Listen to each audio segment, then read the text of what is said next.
आती है कि किसी के घर जाओ तो दरवाजे पर शोर न मचाओ और तुम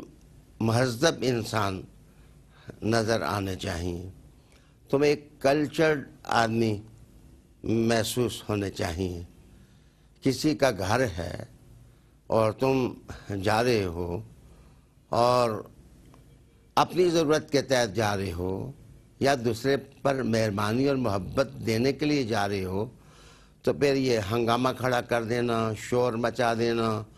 और अल्फाज में तनाव पैदा करना, ये आदाब माशरत के ख़िलाफ़ होगा। दूसरी चीज़, इस लफ्ज़ से ये समझ आती है कि दरवाज़ा जिस वक्त खटखटाओ तो दस्तक बहुत ज़्यादा बेहंगम और बेढब नहीं होनी चाहिए, या अगर आपने बेल बजानी है तो अपना हाथ इस तरह रखो कि अंदर ब्लैक आउट का सायरन न महसूस हो, बल्कि तुम्हारी तरफ से मुलातफत हो और तुम महसूस हो कि तुम एक अच्छे मुसलमान हो जिसने कुरान मजीद से तरबियत हासिल किया है और रसूल करीम सल्लल्लाहु अलैहि वसल्लम के उसवा हसना से सीखा है। तीसरी चीज़ जो समझ आती है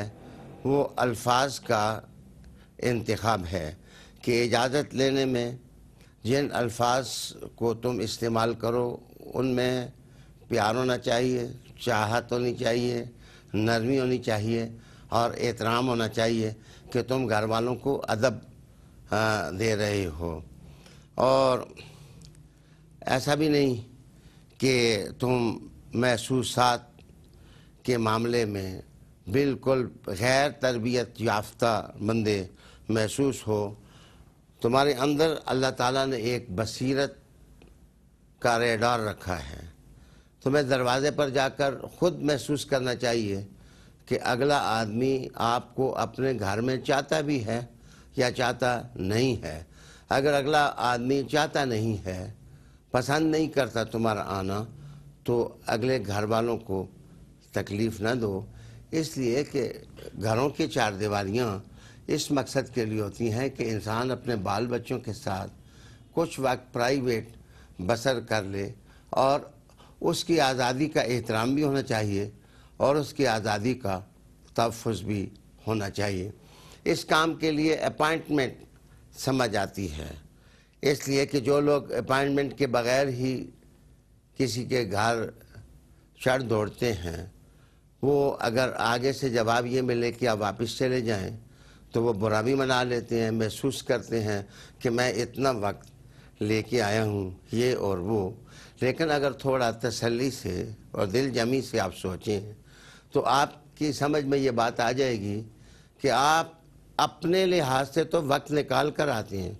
अपनी मसरूफियात समेट के आते हैं, और जिसके घर जाते हैं वो आपके लिए तो नहीं बैठा हुआ, उसकी अपनी भी कई मसरूफियात हैं। इसलिए दरमियानी रास्ता ये होगा कि आप अपॉइंटमेंट लें, आप बाकायदा वक्त मुकर्रर करें और उस पर जाएं, तो ताकि आप मेहरबानियाँ लेके जाएं और अगला आदमी शफ़क़त और मोहब्बत के साथ आपका इस्तकबाल करे। ये वो बातें हैं जो ये आयत करीमा हमको सिखाती है। फिर नाज़रीन, कुरान मजीद ने कहा कि जाकर सलाम करो। सलाम में भी रिसालत माब सल्लल्लाहु अलैहि वसल्लम बाज़ औक़ात 3 सलाम इरशाद फरमा देते थे। पहला सलाम इसलिए होता है ताकि घर वालों को पता चल जाए, आगाह हो जाएं कोई आ रहा है। दूसरा सलाम जिस वक्त सुनेंगे तो वो अपनी तबीयत को आमादा करेंगे कि हम दरवाज़े खोलें और अगले आदमी को बिठाएं या फ़ैसला करें कि कहाँ बिठाना है मेहमान को और कैसे उसकी तवाज़ो। और तीसरे सलाम पर उन्हें फ़ैसला करना होता है कि